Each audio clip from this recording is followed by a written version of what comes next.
자, 진행할게요. 첫 번째, 우리 금리 인상 공급 관련된 내용들, 등등 몇 가지 대출 규제랑 했는데, 이해가 안 가시는 내용은 없죠. 아니면은 조금 나는 약간 반론이 있다라고 하시면은 얘기를 해주시면 제가 또 답변을 드릴게요. 중간에 궁금하시면 물어보셔도 됩니다. 자, 그 다음에 이제 전셋값에 대한 부분이에요. 전셋값이 굉장히 약세가 되고 있어요. 전셋값이 약세가 되면 당연히 집값에 좋은 영향을 미칠 리는 없는 거죠. 그래서 2016년도에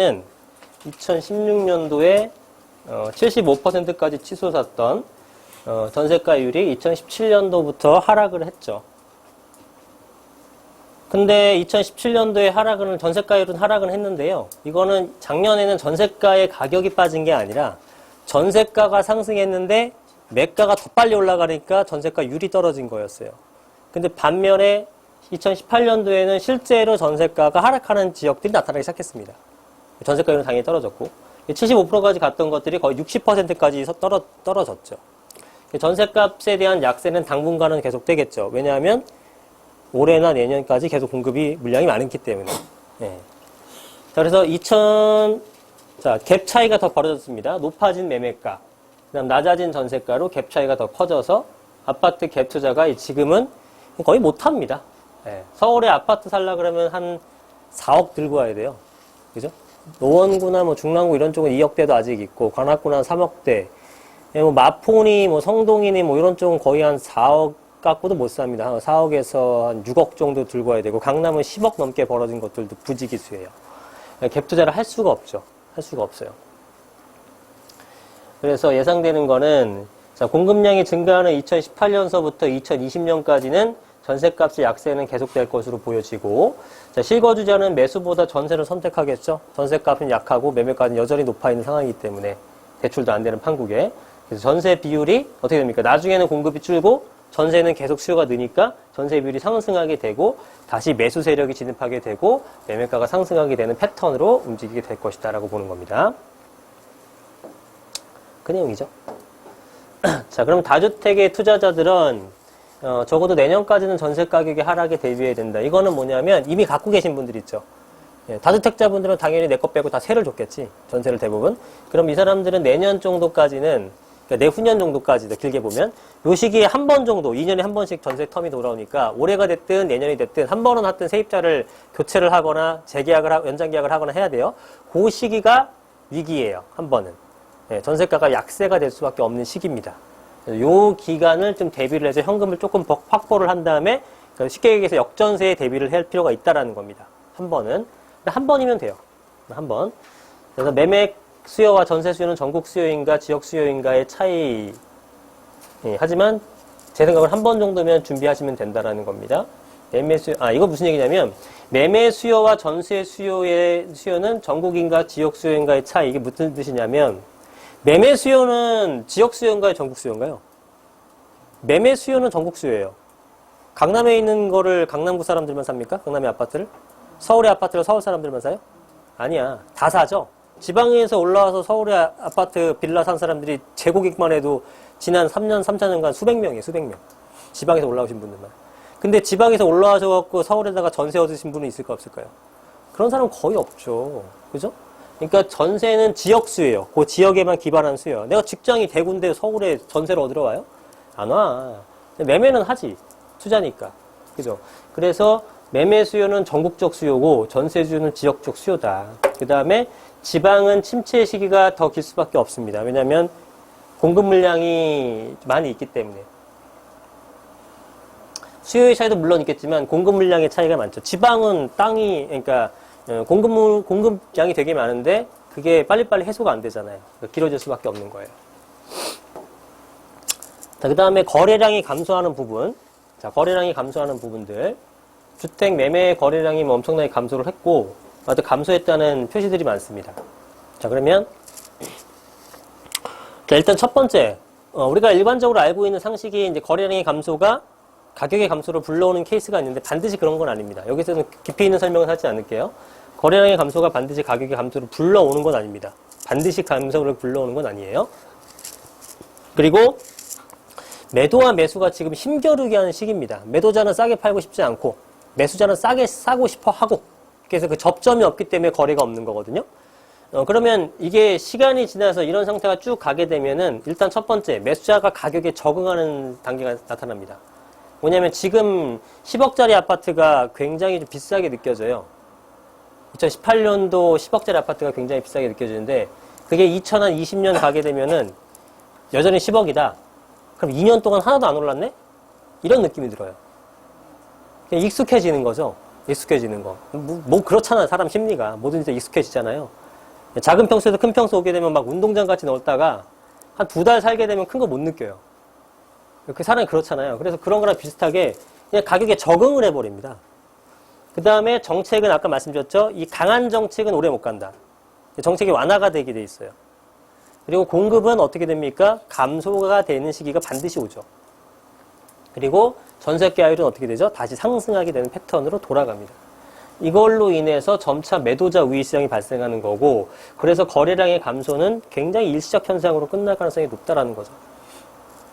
그러면 이런 여러 가지 이유로 인해서, 이러한 이유들로 인해서 자, 가격에 적응하고 정책은 완화가 되고 공급이 감소가 되고 전세가율의 상승 인하가 되면은 당연히 매매가는 다시 상승하는 모습을 보이게 될 거다라고 생각하는 거죠. 그냥 심플하게 그 내용입니다.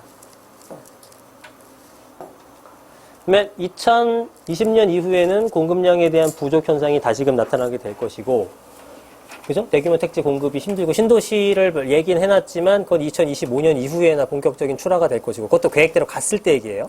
네, 보상 문제가 지지부진하게 되면 더 길어집니다. 네. 그래서 실제로 공급량이 자, 이게 중요한 건 여기서 말씀드리고자 하는 건 이거였어요. 자, 실제로 공급량이 부족한 것이 시장에서 보여질 필요는 없다.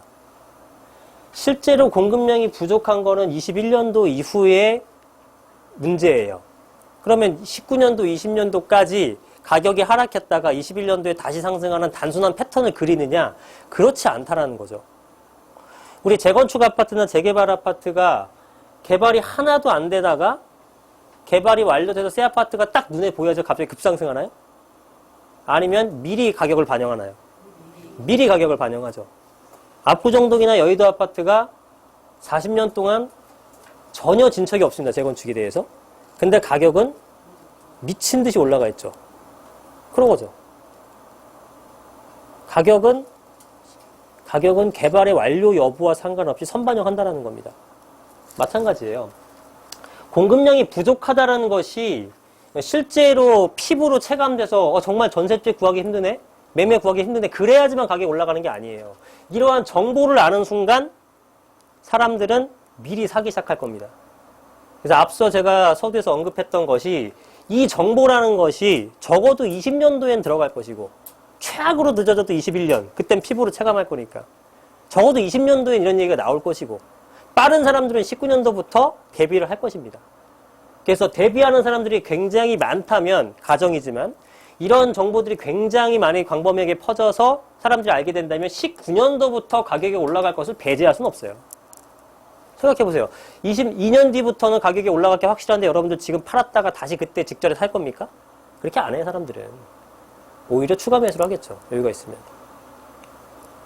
돈이 없어서 문제지만 지금 당장. 그래서 어쨌든 이런 식으로 인식하고 느끼게 되는 부분이 무서운 거예요. 그래서 오래 살아는 거예요. 왜냐하면 이런 정보의 어떤 대중화는 정보의 어떤 확장성은 굉장히 빨라졌잖아요. 우리나라 같은 경우에는 유튜브니 뭐 SNS니 인터넷이니 이런 것들로 인해서 이런 인식들이 만약에 많이 퍼지게 된다면 사람들이 이런 것들을 많이 믿게 된다면 당연히 가격의 상승폭은 더 빨라지게 될 수 있다는 거죠. 그게 언제가 될지 알 수 없어요. 그러면은 오르기 직전 타이밍을 우리가 고를 수는 없으니까 올해 적절한 금매가 나오면은 올해 어떤 이런 내용을 모르는 공포감에 쫄아 있는 사람들이 던지는 매물을 줍는 것이 굉장히 좋은 겁니다. 믿으셔도 돼요. 그래서 이렇게 인식하는 순간 그게 올해가 된다면 그 순간이 상승 시점이 될 겁니다. 사람들이 많이 알게 되는 순간. 자, 그러면 이번에도 여러분 느끼셨겠죠? 부동산 가격이 상승할 때는 상식이 안 통합니다. 부동산 가격이 올라갈 때는 상식이 없어요. 그냥 적정 가격이라는 게 존재하지 않죠. 가치에 수렴한 가격 이딴 거 없어요. 그냥 올라. 부동산이 좋은 게 뭐냐면 투자 관점에서 좋은 건 뭐냐면 오를 땐 이렇게 오르죠. 수직으로 올라요 거의. 내려가게 되더라도 조정기를 받더라도 굉장히 미미하게 내려갑니다. 그럼 결론은 뭐야?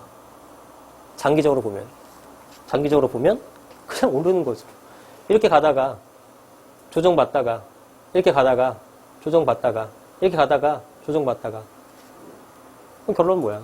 최고점에 사서 최저점에 팔아도 시간만 지나게 되면 상승해 있는 시장이 부동산 시장이에요. 장기 우상향 패턴 얘기를 많이 하죠? 그게 사실이지 뭐. 맞잖아요. 30년 전, 40년 전에 그때 최고가로 비싸게 샀던 분들이 지금 팔게 최금매로 팔아도 안 올랐을까요? 미친 듯이 올랐지. 장기적 투자를 하게 되면 무조건 돈을 버는 게 부동산 시장이에요.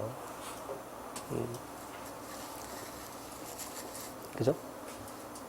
그래서 이런 것들에 대한 내용을 알고 있다면 여러분들이 지금 단기적인 이런 위험성, 단기적인 공포에 쫄 필요가 전혀 없죠. 오히려 긴 안목으로 매수를 해야 될 시기이죠. 물론 올해 매수하는 것보다는 작년, 재작년, 3년 전에 매수하는 게 훨씬 좋았지만 뭐 지나간 걸 어떻게 합니까? 과거로 돌아갈 수도 없고.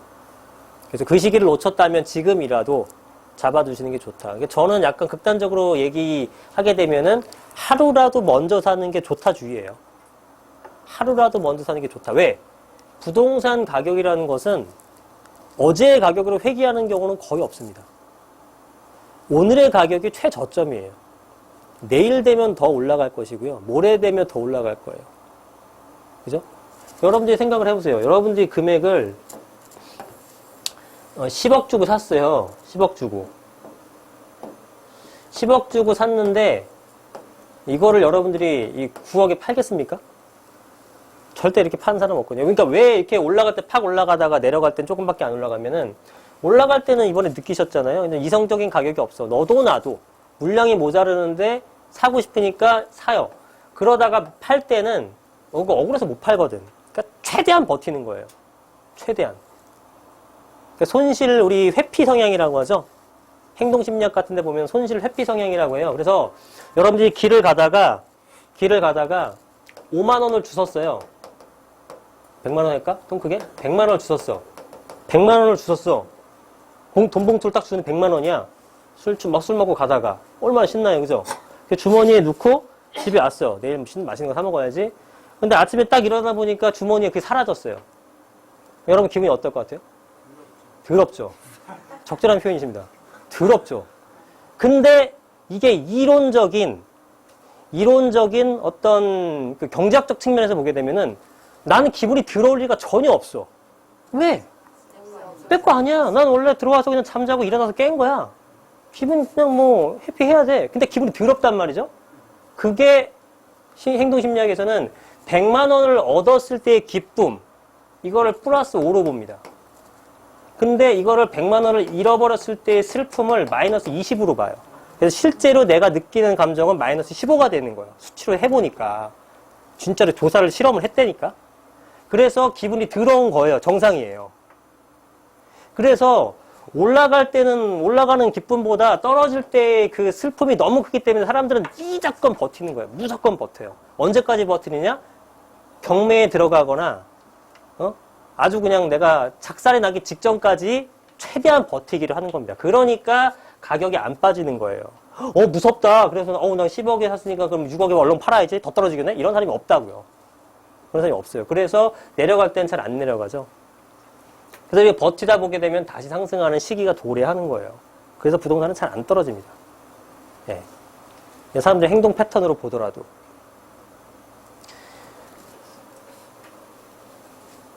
자, 어쨌든 이러한 모습들이 나타나게 됩니다. 자, 이번엔 대외적인 부분을 한번 볼게요. 중국의 경제 위기란 얘기는 이제 뭐 관심이 있건 없건 여러분 충분히 들어보셨을 겁니다.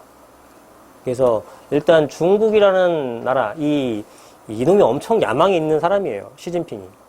지금 종신집권할 수 있게 법을 개정했죠. 종신집권할 수 있게 보통 10년이었잖아요. 중국의 주석이. 근데 이제 종신집권하게 만들어놨어요. 이게 뭐 부럽다 뭐 이런 멘트 날렸는데. 그래서 일단은 표면적인 이 양국의 무역 전쟁의 발발은 너무 적자가 크다. 대중국 무역 마이너스가 너무 크다. 왜냐면 얘네는 5,500억 정도를 보내고 있고, 받아들이는 건 1,700억 정도 받아들이니까 양측의 불균형이 심한데, 근데 실제로는, 뭐 그것도 하나의 이유가 되겠지만, 실제로는, 뭐 여러분 다 아시겠지만, 중국이 미국한테 패권을 뺏어오려고, 세계 1위 자리를 하려고, 그러니까 너무 덤볐죠. 그러니까 트럼프가 눌러준 거죠, 가볍게. 왜냐면 아직은 중국이 미국의 잽이 안 되거든요. 네. 근데, 보시면, 우리가 한 5년 전만 해도 중국이 세계 1위가 될 거라는 그런 언론의 기사, 그 다음에 대부분의 학자, 적어도 과반수 이상의 학자가 그렇게 얘기를 했습니다. 나도 그런 줄 알았어. 네. 근데 아직 뭐, 살펴보니까 어림도 없는 얘기였더라고요, 보니까. 지금 GDP가 미국이 한 20조 정도 되고요. 20조 불 정도 되고, 중국이 한 12조 불 정도 됩니다. 그러니까 아직 미국의 반 조금 더 따라잡은 수준이죠. 여러 가지가 아직은 비교가 안 되죠. 군비도 그렇고, 군사력도 그렇고. 그래서 미국이라는 나라는, 패권, 이제, 어떻게 보면 2차 세계대전 이후로 거의 세계 1위 국가가 된 이후에 패권을 절대 안 놓고 있죠. 안 잡고 있죠. 그러니까 안 놔주고 있죠. 그래서 거기에 덤볐던 나라가 첫 번째가 어디였냐면 일본이 한번 덤볐었죠. 예. 그러다가 아주 그냥 잃어버린 30년 지금 계속 진행하고 있고요. 엄청 헤매고 있고요. 예. 그 다음에 중국이 이제 좀, 그 전에 참 소련, 그죠? 소련이 냉전 시대에 군사력으로 덤볐다가 89년도에 망했고, 일본은 경제적으로 덤볐다가 한번 밟아줬고, 플라자 합의 같은 걸로 환을 딱 올리면서 끝내버렸고, 얘가 계기니까 얘는 무역 분쟁으로 끝내고 있는 거예요. 예. 왜냐면 외교적으로 했는데 말을 안 들었거든. 야, 또 조심해 했는데 얘가 말을 안 들었죠. 계속 개겼죠. 기축통화를 뭐 어떤 위안화로 쓴다라든가 뭐 새로운 기축통화를 만들어야 된다는 등 뭐 헛소리 찍찍 하니까 그 전에는 오바마 같은 경우는 이렇게 프렌들리 정책을 썼어요. 중국과 뭐 G2니 뭐니 이러면서. 근데 얘도 이 쓴 책 같은 거 읽어보면 거의 상또라이거든요. 얘도 장난 아니거든. 예. 그러니까 어서 헛소리를 하냐면서 이제 속된 말로 밟아준 건데 중국을 엄청 헤매고 있죠. 예. 뭐 무역 다시 협상을 한다고 하는데. 그래서, 어쨌든 중국이 위기가 결론은 온 거예요. 중국의 경제 위기가 오게 되면은 우리나라도 힘들어지죠. 그래서 이거는, 데이터마다 좀 틀리는데, 어떤 데이터는 이 중국이 경제 위기가 봉착했을 때 가장 큰 위기가 나타날 나라 1위가 한국입니다. 가장 높은 위기를 가질 나라. 지정학적으로 가깝기도 하고 대중국 수출의 비중이 워낙에 커진 것도 있죠. 우리나라가 중국에 수출한 어떤 원재료를 갖고 중국이 가공해서 미국으로 보내는 거잖아요. 근데 미국이 그걸 안 받아주게 되면 우리도 수출 못 하는 거죠.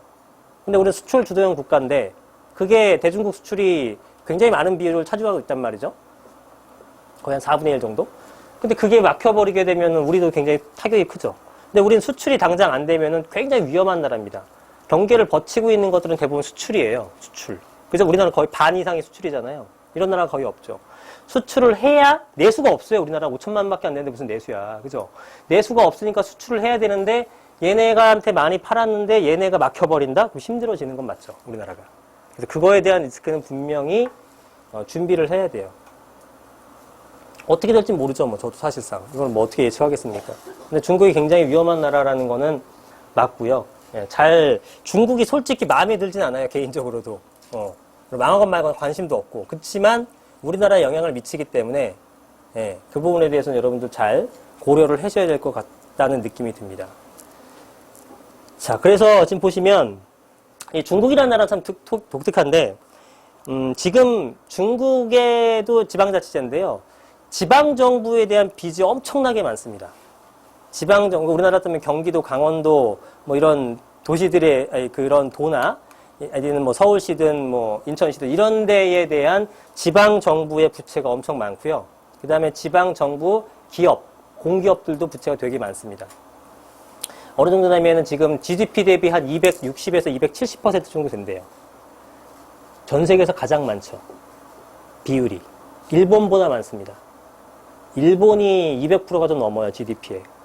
그래서 일본을 신용평가 등급을 굉장히 낮추는 그런 평가사들도 많거든요. 빚이 너무 많아서. 근데 걔네보다 더 많아요. GDP가 일본보다 많고 비율도 많다라는 것은 얼마나 많은 부채를 갖고 있습니까? 중국 정부는 지금까지 성장했었던 거는 다 빚 갖고 만든 거예요. 빚 갖고. 대표적인 게 중국의 유령 도시입니다. 이 중국의 유령 도시라는 것은 말 그대로 사람이 안 살아요. 내지는 엄청나게 적게 살아요. 그래서 이런 유령 도시가 어느 정도 규모냐면은 요거 하나에 거의 한 100만 명 정도가 들어갈 수 있는 도시들도 있어요. 100만 명을 들어갈 수 있는 도시에 10분의 1도 사람이 안 삽니다. 썰렁해 아무것도 없어. 그냥 번듯한 아파트들만 다 있고 사람이 한 명도 안 살아요. 그런 게 한두 개가 아니라 거의 50개가 있습니다. 감이 오시나요? 그냥 분당 같은 거 지어놓고 사람이 한 명도 안 살아. 그게 50개야. 돌았죠. 다른 나라 이렇게 하기 전에 망하죠. 이런 나라 다른 나라 하기 전에 망하는데 얘는 어떻게? 다 돈 벌어서 빚 갚고 다 한 거예요, 정부가. 왜? 경제 성장률을 7, 8% 계속 유지시켜야지만 얘네의 정치 권력이 유지가 되거든요. 이 상태에서 경제 성장도 안 해봐요. 폭동이지, 폭동. 그죠? 그러니까 어떻게든 유지시키는데 그게 거의 한계치에 다다랐다라는 게 중국의 위기론입니다. 더 이상 빚을 낼 수가 없고 외채는 지금 갚으라고 성화를 하고 있고 그나마 계속 벌어지던 돈도 미국이 안 받아주고 있고 그러니까 돈은 갚아야 되고 들어오는 돈은 없고 그게 위기가 심각하게 된 거죠. 중국은 절대로 미국을 못 잡는다라는 게 이제 대세가 됐고 그러니까 얘네가 얼마나 미쳤냐면 이거는 뭐 저도 들은 통계자를 본 거라고 들은 얘기인데 얘네가 이러한 형태의 그 주택 건설 계획을 2014년도까지 주택 건설 계획을 다 지었을 경우에 수용할 수 있는 인구수가 도시를 다 지었을 때 수용할 수 있는 인구수가 36억 명을 수용할 수 있답니다. 36억 명. 전 세계의 절반을 수용할 수가 있는 거예요. 얼마나 미친 듯한 과잉 공급을 했는지 이해가 되십니까? 말이 안 되는 거죠. 지금 인구를 아무리 많게 잡아도 보통 16억 정도 잡거든요, 중국을. 근데 36억 명을 수용할 수 있게끔 만들었어요. 말이 안 되는 거죠. 이거는 굉장히 일부고 이거 외에도 지금 뭐 그림자 금융이라든가 그다음에 해외 부동산들 돈을 벌어서 중국은 공산당이잖아요.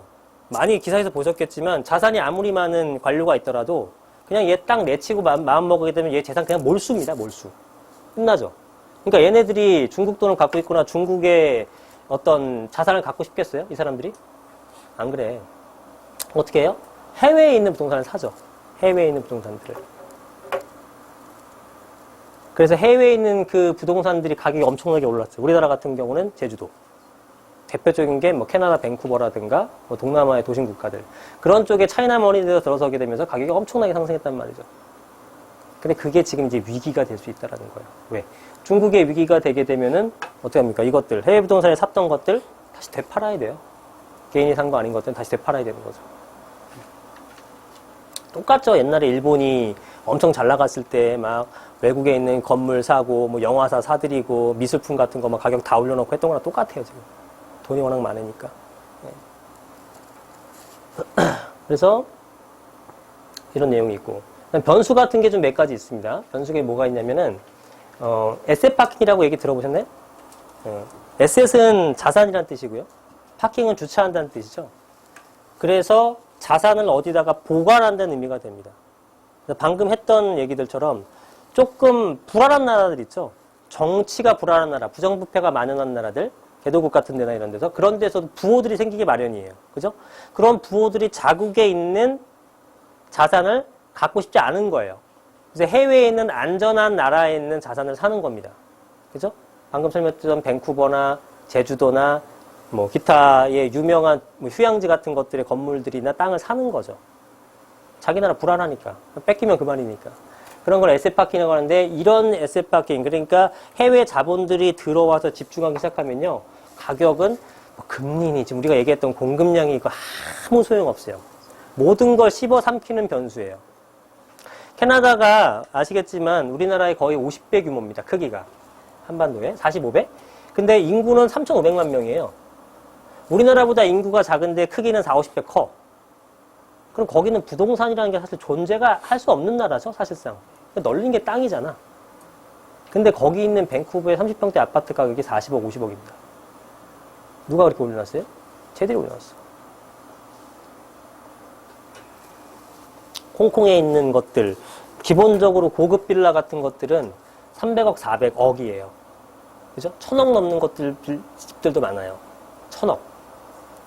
1000억. 우리나라는 100억짜리들도 거의 몇 개 없잖아요. 그죠? 얼마 전에 삼성동 아이파크 105억에 팔린 거 하나 있죠.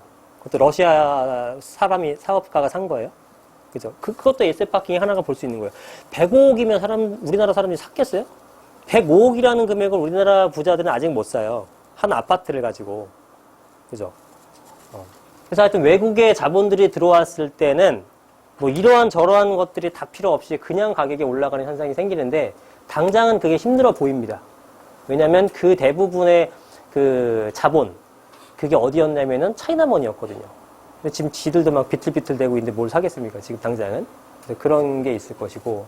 그 다음에 DSR 같은 것들이 제2금융권을 확대 적용이 되고 있다라는 거죠. 그러면 공급이 줄어들 때도 이게 계속 진행된다 그러면은 수요자가 늘어날 수가 없죠. 예. 싸도 돈이 없으면 못 사는 거잖아요. 그죠? 사고 싶어도. 어떻게 될지 보고. 종부세도 계속 진행될 것 같다. 그러니까 가정을 한다면. 그러면 집 부자들, 돈이 많은 사람들이 이제 막 사는 게 가격을 팍팍 올려주는 요소가 되는데, 강남 사람들이 건드려줘야지만 가격이 올라가듯이. 근데 이런 어떤 크게 판을 키우는 수요자들이 없어지게 되면은 아무래도 가격 상승의 미미한 상승밖에 진행할 수 없다라는 거죠. 이런 것들이 좀 변수로 작용은 하게 될 겁니다. 자, 그래서 2019년도 이후 19년뿐만 아니라 전체적인 흐름을 한번 살펴볼게요. 결론을 내보면 첫 번째로는 2019년도에는 입주 물량이 증가를 하게 될 거고 금리는 인상을 하게 될 거고 중국발 경제 위기는 계속적으로 위기로 남아있을 것 같고요. 대출 규제가 지속될 것이고 가격이 너무 많이 올랐다는 피로감이 여전할 것이며 보유세가 상당히 상승함으로써 부담스러워질 것이고 갭 투자금이 증가했기 때문에 갭 투자의 수요가 줄어듭니다. 다 악재예요. 가격이 상승하기는 굉장히 힘든 그런 내용들이 있죠. 두 번째, 2020년도 이후에는 공급량 부족을 실감하게 될 것이고 이를 고려하여 사람들이 안 팔게 됩니다. 안 팔게 될 것이고 그러니까 앞으로 계속 안 좋을 거라 그러고 이렇게 끝이 안 보이면은 사람들이 팔게 되죠. 그죠? 근데 좀 있으면 회복한다라는 걸 알게 되면 안 팔겠죠. 그런 내용입니다. 그래서 내년만 딱 전망할 수가 없는 게 전망이라는 게 그 이후의 것들을 봐야 여기도 흐름을 알 수 있는 거예요. 그러면 알게 되면 버티기가 심해지게 되고 오히려 여유자금의 추가 매수세가 나타나게 될 수 있다는 겁니다. 그게 시기는 빠르면 올해가 될 수도 있고 적어도 20년 상하반기 정도에는 나타나지 않을까. 상반기나 하반기. 아무리 늦어도 21년도에는 사람들이 피부로 체감하게 된다. 그 전에 움직일 것 같아요. 자, 그러면 향후 공급 능력의 차이로 인해서 서울과 지방의 양극화는 심화될 것이고 희소성이 강한 서울 도심은 가격이 더 크게 상승하게 된다. 뭐 뻔한 얘기죠. 서울 쪽에 지방은 일단 수요도 없고요. 지방은 수요가 없고 그 다음에 수요가 늘어난다고 하더라도 공급을 얼마든지 해줄 수가 있어요. 그죠? 지방이라고 매번 다 인구가 줄까요? 그렇지 않아요. 인구가 주는 게 아니라 느는 그런 도심들도 많습니다. 20만 명, 25만 명, 30만 명, 34만 명, 38만 명, 이 도표를 보게 되면은, 물론 예측이겠지만, 통계청 자료에 보면 도심권이 늘어나는, 인구가 늘어나고 있고, 앞으로도 늘어날 거라는 도시들이 여럿 있어요. 지방에도. 그럼 그런 쪽에 투자하면 되느냐? 좋은 생각은 아니에요. 그건 역시 공급자, 그러니까 아파트를 공급하는 시행사나 시공사만 배를 불리는 가능성이 높아요. 여러분들이 돈을 번다기보다. 그러니까 아예 안 오르는 건 아니겠지만 훨씬 더 상대적으로 약할 수밖에 없다. 왜? 수요가 많이 늘어나게 되면은 공급자는 당연히 공급을 하고 싶어 하는 거예요. 근데 서울의 수요는 계속 늘어나는데 기존의 아파트가 오르는 이유는 더 이상 공급을 할 수 없기 때문에 그런 거고 지방은 수요가 늘어나는 거 보게 되면은 옆에 널렸잖아, 논밭이. 그죠? 그거 사서 아파트 지으면 되는 거예요. 그래서 그 사람들이 돈을 버는 거지 그걸 구입한 여러분들이 돈을 버는 게 아니에요. 네, 그래서 결론적으로는 뭐다? 도심권에 투자라는 게 맞다. 공급이 늘어날 수 없는 곳, 희소성이 강한 곳, 이건 어쩔 수가 없어요. 어쩔 수가 없습니다. 이거는 다른 반론을 제기할 수가 없을 것 같아요. 그 부분에 대해서는. 자, 그다음에 호경기든 불경기든 적절한 수준의 공급이 지속돼야 부동산 가격의 안정을 꾀할 수 있지만 현재 정책은 미봉책으로 도심 재생 활성 어려움. 이 말이 좀 어렵죠. 중요한 얘기인데. 자, 지금 가격이 급등락을 반복하는 이유. 근데 물론 올라가는 시기는 많이 올라가고 조정기기는 조금밖에 안 내려가고 이런 얘기는 설명드렸고, 어쨌든 이런 게 계속 나타나는 패턴이 나타나는 이유는 뭐냐면 결국은 호경기 때는 막 공급을 하다가 공급이 많아지니까 이제 더 이상 공급을 안 하게 되면 또 가격이 낮아졌다가 공급이 많아지게, 그러니까 공급이 또 없어지게 되면 또 올라갔다. 계속 이거 평생 반복하고 있거든요. 평생 반복하고 있잖아요. 그런데 그러면 이 가격을 안정화시키기 위해서는 어떤 게 제일 좋은 거냐면은 계속 적절한 공급을 해주면 돼요. 적절한 수요는 매년 늘어나잖아요. 그죠? 매년 결혼한 사람 있을 거고 매년 갈아타게 사람 있을 적절한 수요는 있단 말이에요. 그럼 거기에 맞게끔 수요는 이렇게 가는데 공급도 이렇게 가지면은 게임 끝이야. 가격이 안정될 수밖에 없어요. 근데 어쩔 땐 공급이 이렇게 올라갔다가 어떨 때 이렇게 내려갔다가 하니까 막 요동치는 거거든요. 가격이. 그러면 좋은 방법은 뭐냐면 불황기에도 적절한 수준의 공급이 해주면 되는 거예요. 그러면은 갑자기 공급이 모자르거나 많아지거나 이런 게 없다고요. 이 현실성 여부를 떠나서 방금 말씀드린 내용은 이해가시죠? 이해가시죠? 공급을 적절하게 해주게 되면은 갑자기 공급이 모자랄 수가 없잖아요. 그러니까 지금부터 또 올해나 내년이나 내후년 시장, 내지는 2010년, 11년, 12년도에 공급이 적절히 있었어 봐요. 이렇게 급등하는 사태가 일어났나? 절대 이런 일이 발생하지 않았죠. 공급 물량이 없으니까 이런 현상이 생겨난 거잖아요. 그럼 2010년, 11년, 12년, 13년도에 공급을 했으면 됐단 말이에요. 근데 왜 못했냐? 정부는 공급을 할 능력이 없고요. 민간 기업은 돈이 안 되는 일을 할 일이 없어요. 그러니까 무한 반복되는 거예요. 그러면 방법은 뭐냐면 어차피 정부는 못해요. 왜? 정부에 예산이 없어. LH 같은 데 세줘야 되는데 LH가 빚이 지금 많잖아요. 못한다고요? 땅 팔아서 빚 갚기도 바쁘잖아. 안 되죠? 민간 기업한테 하라고 해도 걔네들이 돈이 안 되는 일에 할 리가 없어요. 그러면 민간 기업한테 인센티브를 제공해 줘야 됩니다. 민간 기업한테 적절한 수준의 수익만 보장해주면 얘는 호황기는 불황기는 하지. 돈만 되면. 그죠? 결국 돈 때문에 안 하는 건데 보존해주겠다 그러면 할 거 아니에요. 그 사업이 뭐냐면은 임대사업입니다. 임대사업. 예를 들면은 유스테이 같은 거 있죠? 유스테이 같은 거. 유스테이 같은 것들은 기업형 임대주택이에요.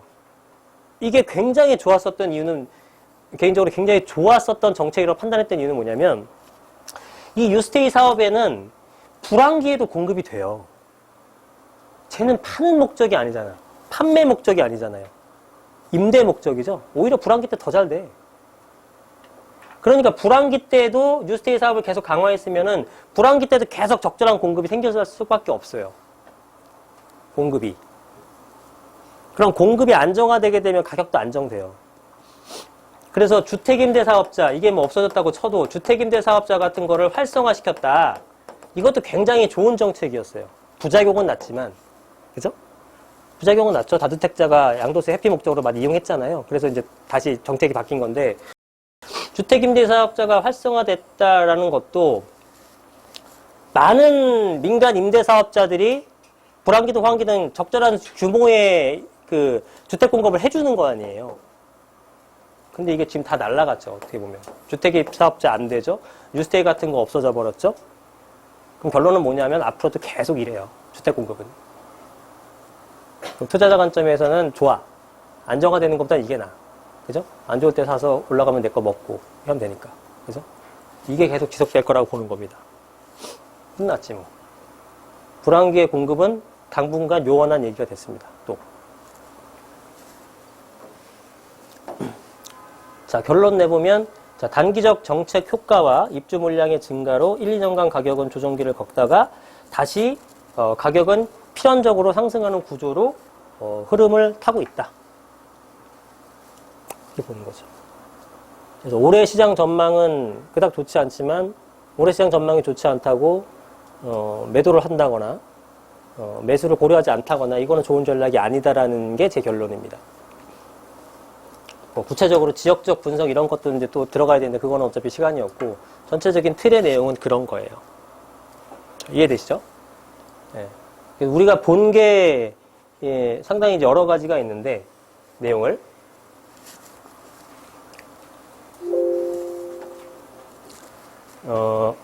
그 중에서 우리가 뭐뭐 봤냐면은 아까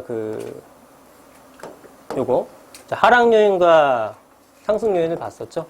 그래서 오늘 살펴본 거는 상승 요인만 하락 요인만 본 거예요. 뭐 상승 요인은 뭐 상승하는 거고 하락 요인 이렇게 봤는데 사실 하락할 만한 이런 요소들도 따지고 보게 되면은 굉장히 일시적인 경우가 많고 크게 걱정할 문제가 아니더라는 게 제 결론입니다. 네. 그러니까 이거는 뭐 이 영상을 이제 보시는 분들 이제 유튜브에 채널을 올릴 거니까 결론을 저는 뭐 내려놓고 이렇게 뭐 만들었을 수도 있고 뭐 여러 가지 얘기가 나오겠지만 저는 그래요. 솔직히 부동산이라는 것은 지속적인 가격이 상승, 지속적인 우상향으로 갈 수밖에 없다고 믿는 사람입니다. 네. 저는 그렇게 믿어요. 제가 부동산을 한 13년 정도 했는데 내가 이제 뭐 많은 얘기들 있잖아요. 댓글도 그렇고 욕하는 것도 그렇고 하면은 네가 부동산 업자니까 뭐 어쩌고 저쩌고 해서 뭐 가격을 조정하고 뭐 무슨 얘기도 좋은데 저는 진짜 그렇게 믿어요. 확고하게 부동산은 계속 올라간다라고 믿어요. 계속 올라가. 계속 올라가는 게 세상에 있어요. 계속 올라간다니까요. 그럼 계속 안 올라가는 건 어디 있어요? 반대로. 여러분들 갖고 있는 모든 물품 중에 가격이라는 것은 결국 돈에 대한 가치를 얘기하는 건데 가격이라는 것은 그러니까 돈이라는 것은 결국은 계속 흔해지는 거죠. 흔해지는 거. 돈은 계속 찍어내잖아요. 돈이 계속 찍어낼수록 실물 가치는 계속 희소해지는 거예요. 그러면 명목 가격이라는 것 자체는 계속 오르는 게 정상이죠. 그걸 우리가 물가 상승, 인플레이션이라고 표현하는 거고요. 인플레이션이 일어나지 않는 나라가 세상에 어딨냐 이거야. 그죠? 근본위제로 돌아가지 않는 이상. 그럼 부동산 가격이 계속 올라가는 게 맞죠. 그걸 왜 부정해? 얼핏 보면 맞는 것 같아. 그 사람들 말이야. 계속 세상에 계속 올라가는 게 어딨어요. 계속 올라가는 게 정상이에요, 원래. 실물 재화의 대표적인 게 부동산인 거고. 부동산 계속 올라갑니다. 앞으로도. 계속 올라가는 거고. 그런데 시기는 잘 타야겠죠. 그래서 언제 샀다, 그 다음에 뭐 언제 잠깐 팔았다, 그 다음에 세법을 잘 알아갖고 뭘 먼저 팔아야겠다, 몇 년을 보유했다 팔아야겠다 이런 세부적인 강론을 공부를 하시는 거고 어느 지역에 투자해야겠다, 지금 흐름은 어디다 요걸 공부하셔서 더 적절하게 더 많이 오를 걸 투자하는 이런 강론을 공부하셔서 이제 투자에 임하는 거고 전체적으로는 부동산은 그냥 계속 상승하는 겁니다. 저의 믿음은 그래요. 네.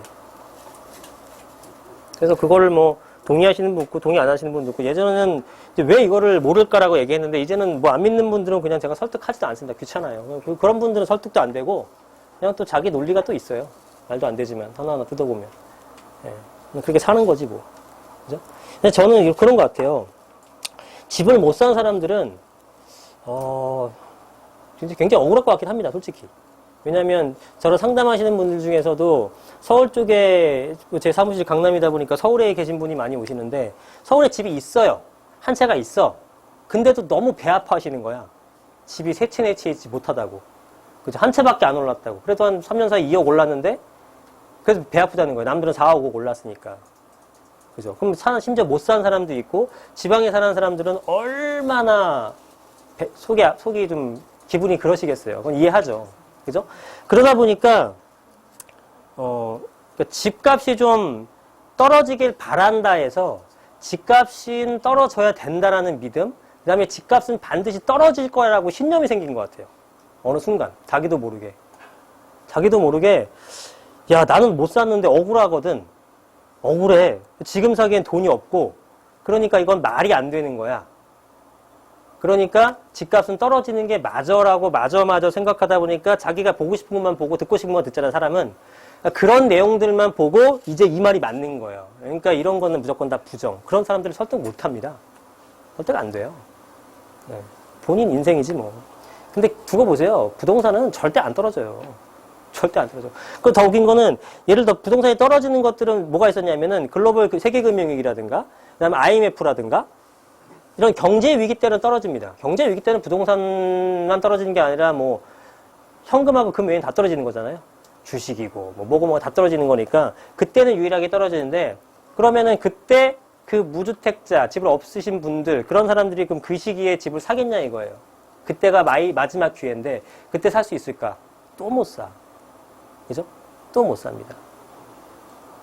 그래서 그런 사람들은 계속 못 사요. 계속 못 사. 어쩔 수 없어요. 그러니까 맨날 다주택자들이 집을 더 사는 거예요.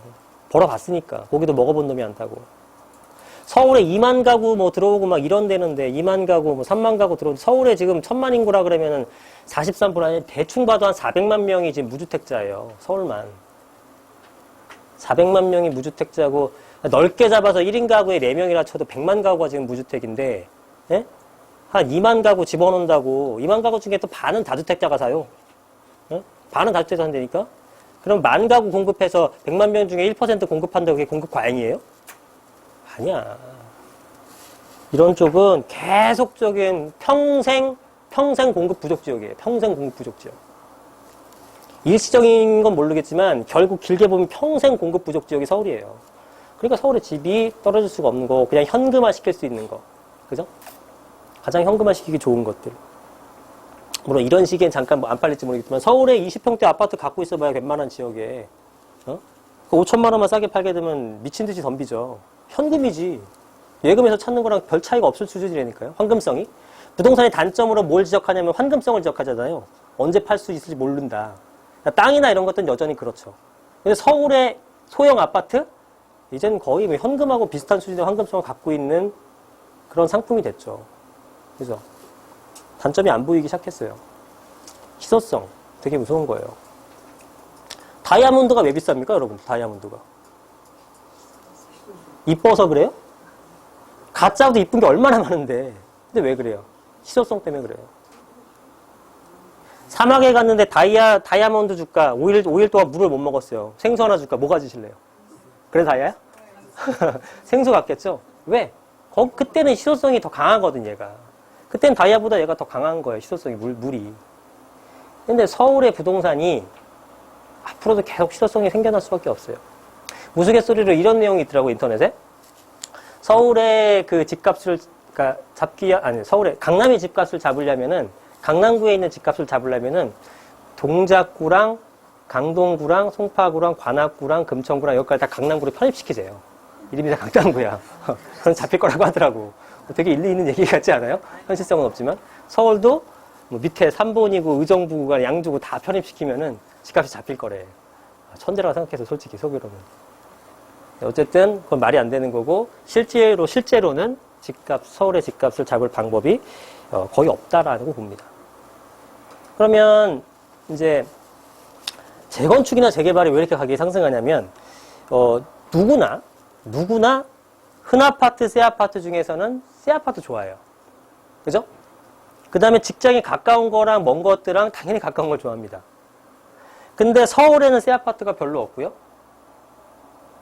새아파트를 가려면 경기도로 나가야 돼요. 그러면 새아파트는 경기도에 나가는데 대신 직장하고 멀어지는 거죠. 일단이 있는 거예요. 근데 서울의 재건축, 재개발, 새아파트 분양이 왜 난리냐면은 얘는 두 가지 장점을 모두 갖고 있기 때문에 그래요. 새아파트와 직주 근접성을 모두 갖고 있는 거죠. 누구나 좋아하는 거지. 그러니까 가격이 올라갈 수밖에 없죠.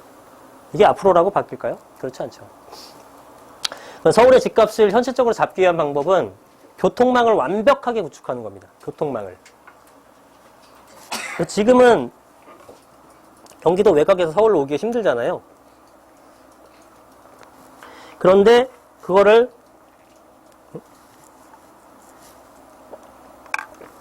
교통망을 완벽하게 처리하게 되면은 아무래도 집값의 격차가 줄어들게 되겠죠. 그래서 GTX를 하는 겁니다. 그래서 GTX는 반드시 될 사업이에요. 반드시. 예. 제 채널에 ABC 노선을 다 분석을 해드렸거든요. 한번 보세요. 근데 GTX 사업은 이제 제가 말씀드리고자 하는 거는 GTX 사업은 국가 산업이기 때문에 KTX나 GTX 산업은 반드시 진행된다. 근데 언제 될지 몰라요. 그건 알 수 없어. 거기까지는 알 수 없고 하긴 반드시 한다. 근데 나머지 사업들 있잖아요. 뭐 어디 선 연장, 뭐 새로운 선, 뭐 어디 뭐 얘기는 안 할게요. 제가 봤을 때는 안 되는 거 되게 많은데 모런 선, 요런 선, 요런 선들은 막 홍보자료 엄청나거든요. 국가철도망이라는 것에 등재가 되면은 거기서부터 실제로 개통되기 같은 제가 볼 때 평균 15년에서 20년 걸려요. 평균적으로 잡으면. 빨라도 15년이야. 근데 막 될 것처럼 해서 막 광고하죠. 그것도 와 조만간 되는 것처럼 알고 또 사람들이 다 삽니다. 그래서 또 배는 부르죠. 시공사, 시행사는. 여러분들은 또 꽝 되는 거고. 근데 그런 것들의 대다수가 안 될 수 있는데 일단은 예타 통과 안 되는 게 부지기수죠. 그죠? 그죠? 제한은 누구나 할 수 있지 뭐. 근데 예타 통과 안 되면 꽝 되는 거잖아요. 근데 GTX 산업은 예타 통과가 안 돼도 어떻게든 만들어요.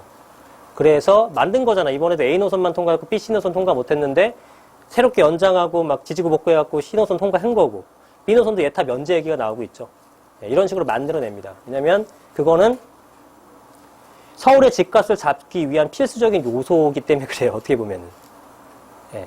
그렇다고 근데 그 제 영상 보면 아시겠지만 결론은 그렇다고 서울의 집값이 잡히느냐? 그렇지 않다라는 거죠. 뭐 그 이유는 설명 안 드리겠습니다. 여하튼 오늘 결론은 19년도에는 전체적인 어떤 시장 전망이 좋지는 않으나 그 이후에 어떤 공급량의 흐름이라든가 전체적인 내용을 판단해 보게 되면 이거는 일시적인 가격 조정기로밖에 볼 수 없다라는 거고 이러한 패턴은 역사적으로 계속되어 왔다라는 겁니다. 네, 역사적으로. 변수라고 할 수 있었던 거는 중국이 진짜로 경제가 위기가 생겨서 어떤 세계적인 금융위기가 생겼다라고 한다면은 다른 변수를 씹어삼키고 부정적인 영향을 미칠 수 있겠지만 그것만 아니라 그러면은 뭐 얼마든지 갈 수 있다.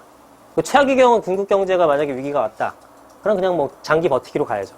장기 버티기로. 그러니까 어차피 대출도 안 나오지만 무리한 어떤 대출 같은 거는 삼가하시고 적절한 여유 자금이 있으면 적절한 물건의 시장이 나왔다 하시면은 잡으셔도 될 것 같아요. 자, 이해되셨죠? 네. 자, 그러면 오늘은 4시니까 질문은 받지 않고 상담하실 분들은 뒤에 인펌한테 말씀하셔서 개별 상담원들한테 상담 받으시면 됩니다.